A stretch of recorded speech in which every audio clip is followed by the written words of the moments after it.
Kyle Whalen. I'm the yard manager up at Franklin Building Supply in McCall. This is our new bite-tight chainsaw scabbards we went with last fall. Our old scabbards were made out of a 4x6 with a plunge cut to hold your saw in, old school style. It was bulky. It was clamped on with a big C-clamp and a big large bolt here.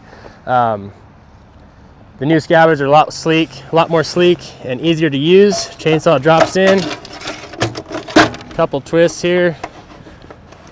Hold your saw nice and tight, it won't be rattling around on you. They range anywhere from $75 to $100 depending on their size. We got them up north, Clearwater Saw Shop in northern Idaho. Been proven useful for us.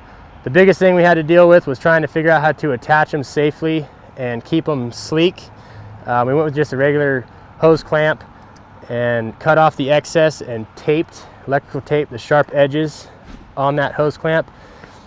It's been very, very beneficial for us. Chainsaw's not rattling around on your forklift, hopping around in the old scabbard. We love them here. We've got them on all of our lifts, and that's how we're making it safe from McCall.